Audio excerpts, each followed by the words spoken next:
When my husband passed away unexpectedly, I knew that this is something that we were going to do because we had talked about it.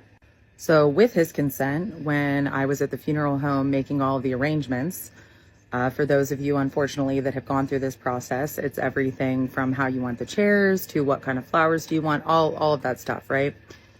And I said, I want to preserve my husband's tattoo. Naturally, they thought I was crazy. They were very nice, but it was very unheard of and they were not familiar with it. They weren't sure how we were going to do that. So one of the number one comments I've been seeing is, how do you ask them for this? How do you ask to see if you can do this? I did not ask. I did not request. I did not leave room for permission from them because I knew that I could do this and this is what my husband wanted. So I made the statement, I am going to preserve his tattoo. So all of this is jotted down with the funeral director. And after that is when Save My Ink Forever, the company that does the actual preservation, they come in. Phone calls, emails, and what they send you is a form.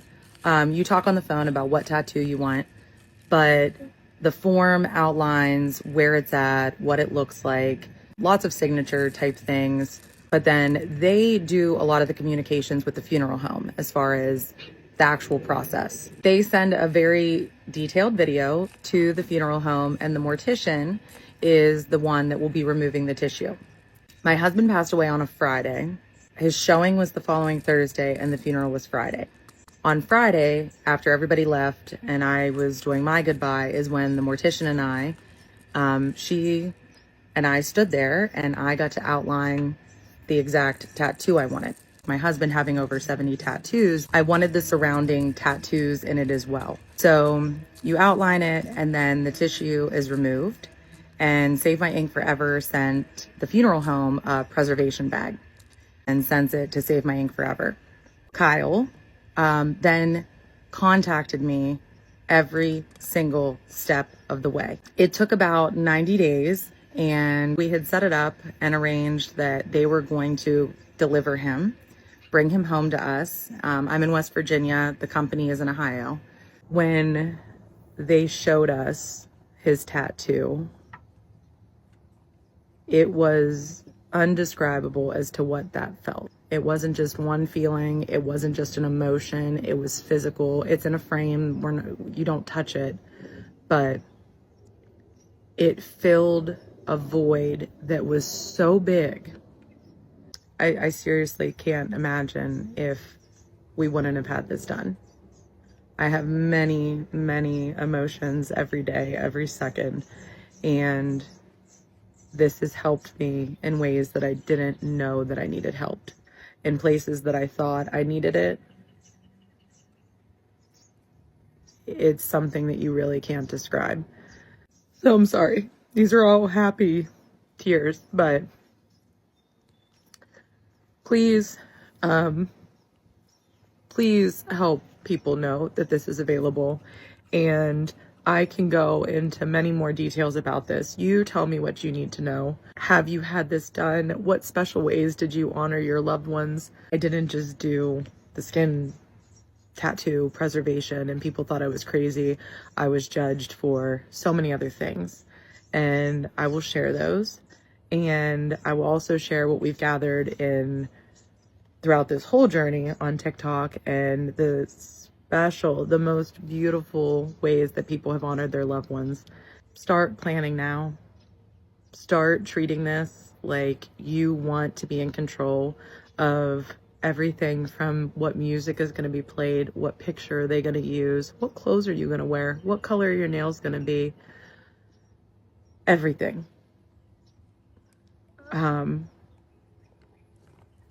I can't tell you what this journey so far has been for me, for my son, for our family, for our friends. But what I can tell you is that I promise to show up on here, and this is a space where tell me about your loved one and know that you are heard, you are seen, you are felt, and I will never judge. I hope to see and get to know all of you, and just know that I'm here for you. Story of the time I almost got caught getting busy in my church. At the time I'm 15, and my family Caribbean, and they're really religious. They do not play that. Especially not my mother. One of her rules was boys could not call the house. But it was this one boy I had a crush on for like 3 years straight. We gonna call him James. Now, we never dated, but he knew I had a crush on him. And it was clearly some chemistry. I know you want me. Now, James already know how my peoples get down. No calling the house. So the last time I seen him, he gave me his number. He all like, you should call me sometimes. So, I'm ready to call you right now. Ben had a crush on you. Like, the next day. a boy or girl? The next day. Always my little shit. Like, you know that.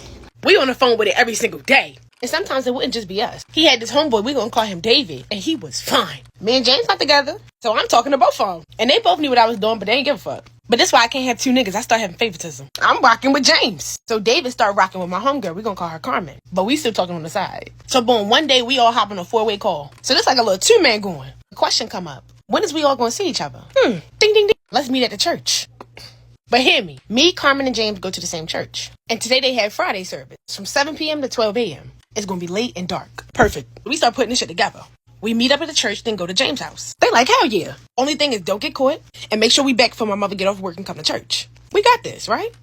The plan solid for later on in the day. Carmen and David leave the call. Now it's just me and James. Conversation gets spicy. I'm about to rock your world like you. Just talking out my ass. I was young, but I wanted him to think I was experienced. I was a virgin. I don't know how to do none of this shit I'm talking about. He like, all right, wait till I see you.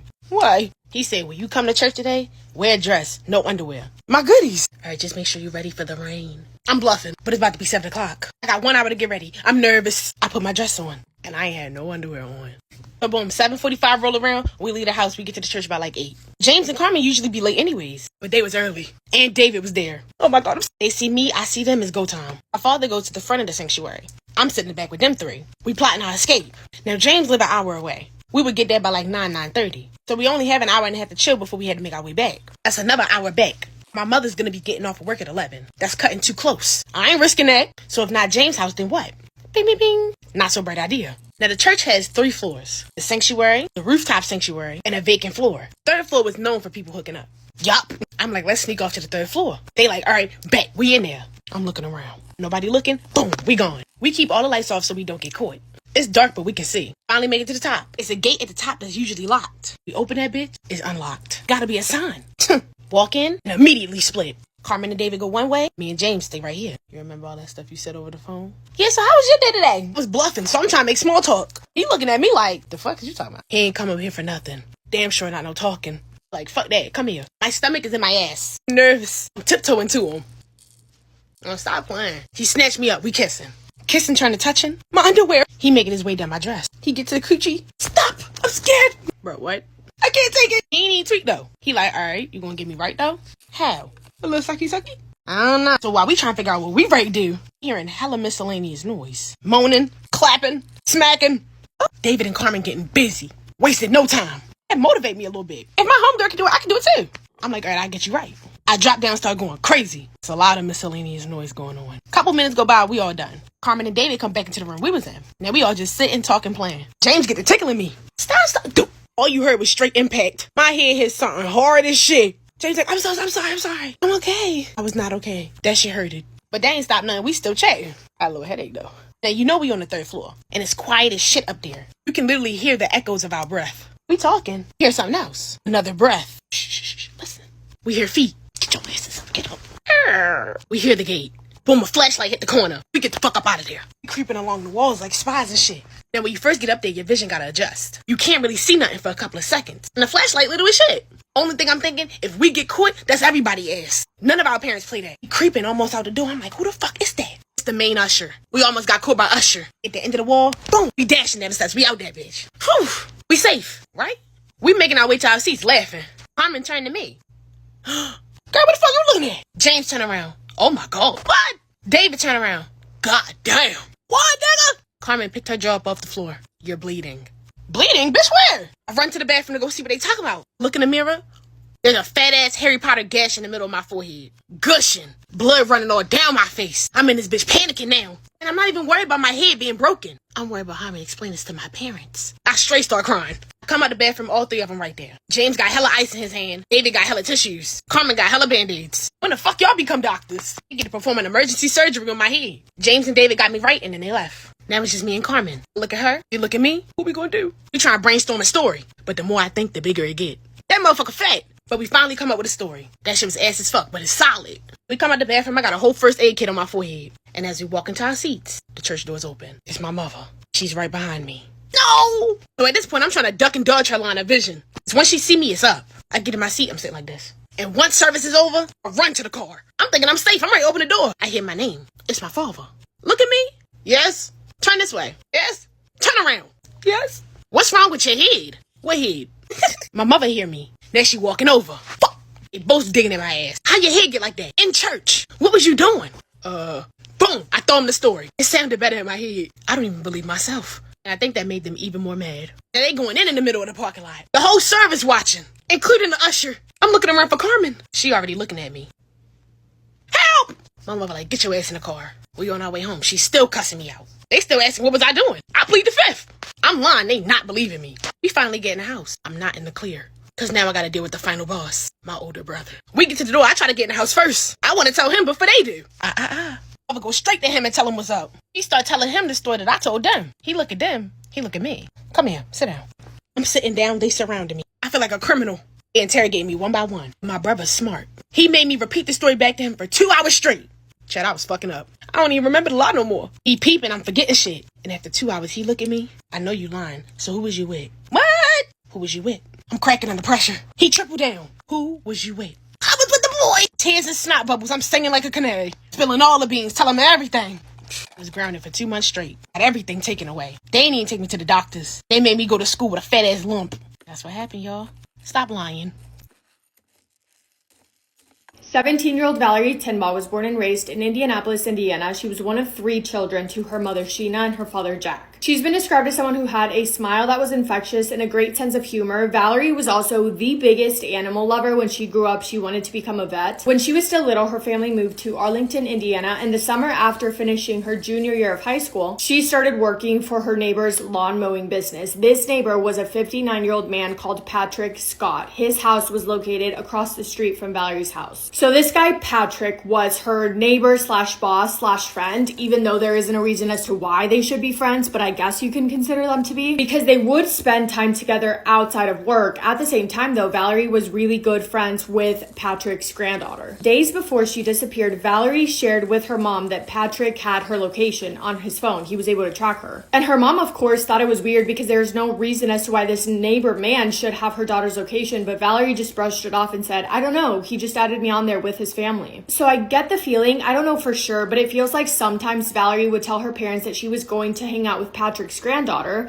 and his whole entire family as a whole, but then she would end up hanging out alone with Patrick. And Patrick, on the outside, I imagine he presented himself to be this caring, sweet, old neighbor man, but on the inside, he was everything but. Regardless, though, he was a neighbor that Valerie's parents trusted. In describing their relationship, Valerie's mom has said, quote, she and him had a bond. They were friends. She worked for him, but she also hung out with his family. His granddaughter was her friend, and we went places with them, end quote. June 7th of 2023 was a Wednesday. That day, Valerie had plans to work for Patrick, so she left her house in the afternoon, and that was the last time that she would ever be seen again. It was getting darker, it was getting later, and Valerie wasn't coming home, and knowing that she had plans to work for Patrick, Valerie's mom called Patrick and asked if he knew where she was, but Patrick acted clueless. In fact, he told Sheena that Valerie didn't have plans to work for him that day, and he said that he hadn't seen her and that he had no idea where she was. That same night, Patrick, along with his wife, went over to Valerie's parents' house, and they were saying that they didn't know anything, specifically Patrick, and he brought up the idea of Valerie running away on her own accord. Valerie Tinba was reported officially missing by her parents the following morning, June 8th. Luckily, law enforcement took it seriously from the very start, and they put out an alert for the public asking for everyone to be on the lookout for Valerie and reported that she was believed to be in extreme danger. Officers met with Valerie's parents, going over her last known location and learning that she had left the house that day to go and work for Patrick, which of course led investigators to questioning Patrick, questioning potential potential witnesses and or other neighbors, just trying to get an idea of where she could have gone or what could have possibly happened to her. Patrick Scott, from the very beginning of the investigation, proved himself to be a liar because he could not keep his story straight. In the first conversation that he had with police officers, he told them that he didn't see Valerie at all on the 7th, and then after a witness came forward and said that she saw Patrick and Valerie together on the 7th, Patrick then said, "Oh yeah, I did see her on the 7th, but I dropped her off somewhere and I don't know what happened to her after that." When that was proven to not be the case, Patrick changes his story again and says, "Okay, yeah, I was with her on the 7th and I didn't drop her off. We were at my house together, but then I left because I had to go to work." And I don't know what happened after that, but that was also proven to be a lie because Patrick did not go to work that day. Needless to say, this guy was sus to investigators from the very beginning, and when he gave his phone to officers for them to search through it,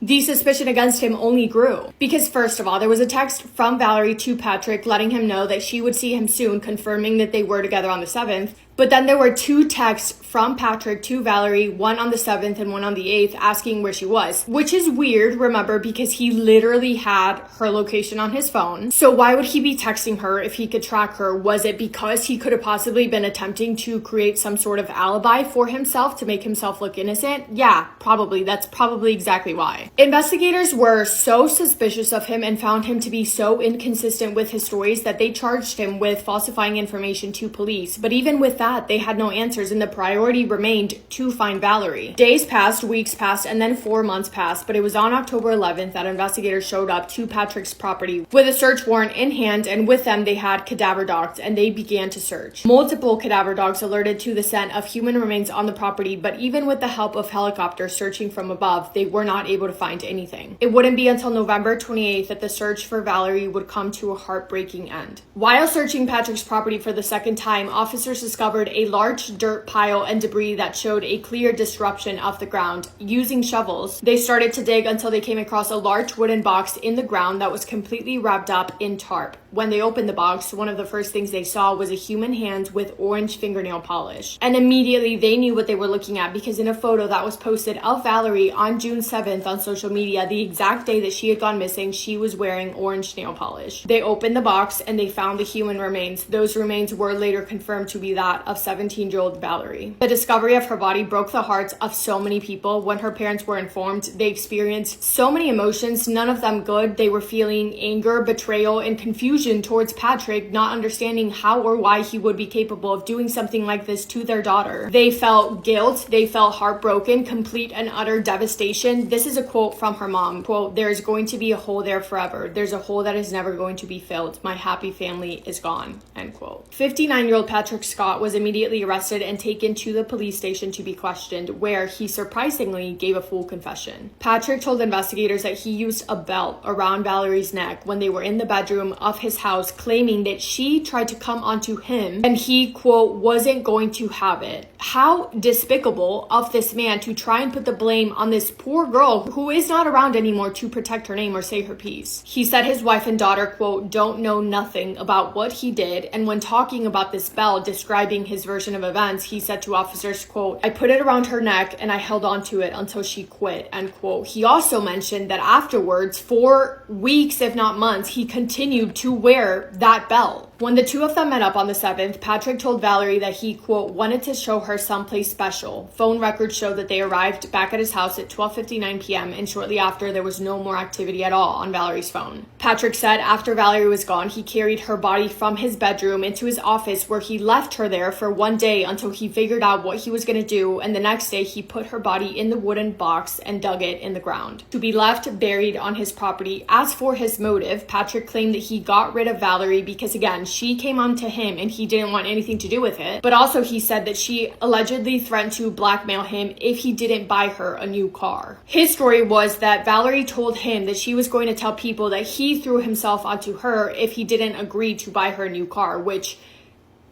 makes no sense to me. However, he said that this wasn't something that he planned. He actually claimed that it, quote, kind of just happened, end quote. Patrick Scott accepted a plea deal, pleading guilty to one count of was sentenced to 57 years in prison. And I want to end this video by remembering 17-year-old Valerie. I want to read a quote from her family members. It says, quote, "She had a smile that was infectious and she had a great sense of humor. She loved video games, singing, and spending time with family and friends. She loved her family and was great with her little cousins. Valerie loved animals and made it known she wanted to be a veterinarian. She left behind her favorite dog, a Boston Terrier named Lacey." So a couple weeks ago, me and my friends were at my house and we were like, okay, let's go to this other girl's house and hang out there. And then I told my mom, I was like, I'm gonna be back at like 11:30, 12. And she was like really sussed out because we were all drunk as fuck and she knew it. And she was like, okay, whatever. So we go to that girl's house, I turn off my phone, and we pull up to this mansion an hour away. Sick as fuck. Hot tub, pool, wine cellar, alcohol filled to the brim in the fridge. Literally the dream life. I was living my life, and there was like 10 people there. It was such a vibe. I was totally forgetting about my mom, and so were all my friends. They all had their phones turned off. It was perfect. Until we woke up in the morning to the cops at the door saying that me and my best friend had a missing persons report filed on us, and we were in a lot of trouble. So I go home grounded as hell, in so much trouble, but I said, hold on, the Mid-State Fair is in a couple days and I need to go. So I finesse the fuck out of this and I'm able to go to the fair. So first night, perfect. Second night, so much fun. Blacked out every night. Third night is when it gets messy. The fair was fun until we ended up in an ambulance. I don't really know how. Anyways, we got discharged and then we said, why would our night stop here when we could go to a party right now? I said, bet, let's go, and we pull up. We're not invited. No one really wants us there. I don't know whose house this is. I don't know anyone there basically, but there's alk, there's music, let's go. We're not really vibing, but kind of vibing. We're just like all so drunk. And all of a sudden, my friends start stealing. And they ask, so basically the mom is there and they ask the mom for a trash bag to steal. Which I don't know where this came from. My friend group is a little crazy and so am I. So I'm like, okay, whatever, let's go. I did not partake in this at all. It was just my two friends, and I honestly didn't even know what was happening. The mom was really drunk and buff as hell, and I knew shit was about to go down. So she cuts the music, points directly at me, which I'm not even standing anywhere near, I'm not even involved, and says, "This psycho is stealing my night." And I just knew I was cooked. And I started yelling at her. I was like, no, TF, I'm not. Like, I'm not stealing shit.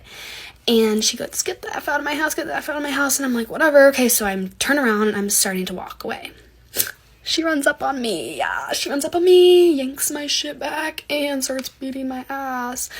I'm trying to punch her. I'm not even knowing what's going on. Apparently, I got a few hits in. Definitely not, though, because she was strong as hell. And so we're just fighting for like a while.